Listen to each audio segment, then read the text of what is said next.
মেয়েরা কাঁদে কেন?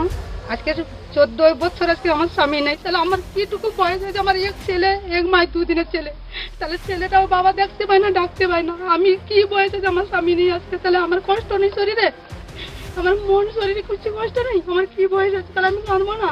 তাহলে দাদা আজকে শান্তি চাকরা, আবার দাদা ও পার্টিতে চলে গেল।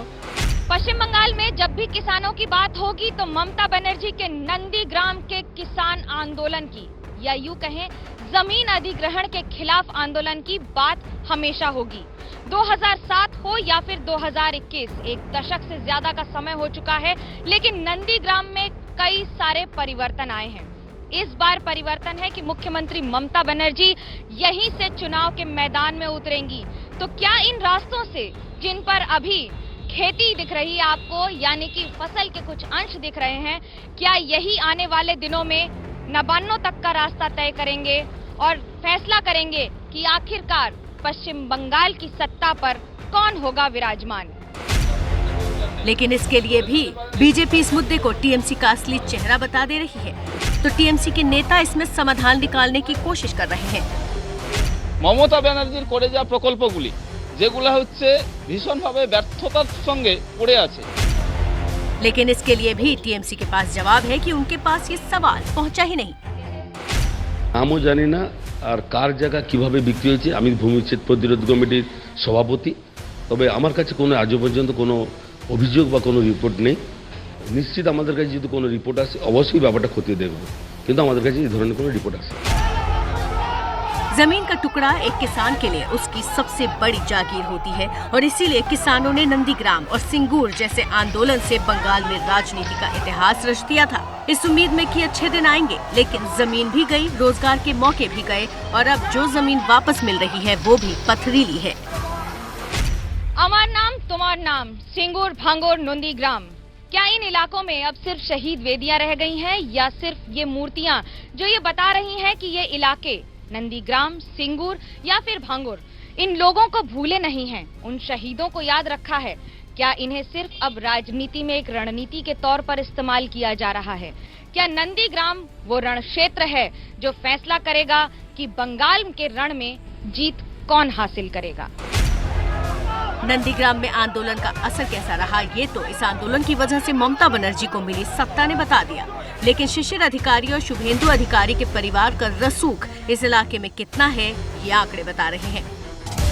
2018 पंचायत के नतीजे, जिला परिषद 5 सीटें, सभी 5 पर टीएमसी की जीत।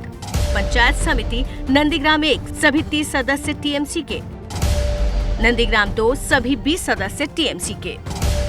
ग्राम पंचायत नंदीग्राम 1 सभी 10 ग्राम पंचायत में टीएमसी जीती। नंदीग्राम 2 सभी 7 ग्राम पंचायत में टीएमसी जीती। नाम से चाहे लगे नंदीग्राम कोई गांव होगा, लेकिन हकीकत तो ये है कि अकेले नंदीग्राम में 138 गांव हैं।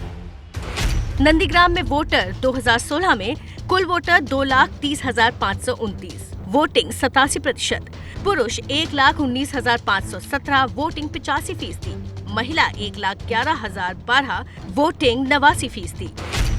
नंदीग्राम विधानसभा सीट पर 2009 के उपचुनाव में पहली बार टीएमसी जीती, तब से ही लगातार इस सीट पर टीएमसी जीत रही है। नंदीग्राम का जातीय समीकरण, नंदीग्राम विधानसभा सीट मुस्लिम बहुल विधानसभा सीट है। पिछले 4 चुनावों में 3 बार मुस्लिम प्रत्याशी विधायक चुना गया। नंदीग्राम में 65,000 मुस्लिम हैं और अन्य वोटर करीब 2 लाख। हिंदू मुस्लिम वोटरों का ये आंकड़ा अनुपात में 70-30 का बनता है। একটু আপনাদের শুনিয়ে দিই, যারা 30-70 করছে বলবেন হিন্দু ধর্ম নিয়ে আমার সাথে কম্পিটিশন করতে। হিন্দু ধর্ম আমায় শেখাচ্ছেন, বলুন ধর্ম নিয়ে খেলবেন? খেলা হবে, খেলা হবে। আমি নন্দীগ্রামে মমতা বন্দ্যোপাধ্যায়কে হারাবো, আপনারা নিশ্চিত থাকুন, হারাবো আমি। 14 साल बाद भी नंदीग्राम अपने दुख और दर्द से आज़ाद नहीं हो पाया है।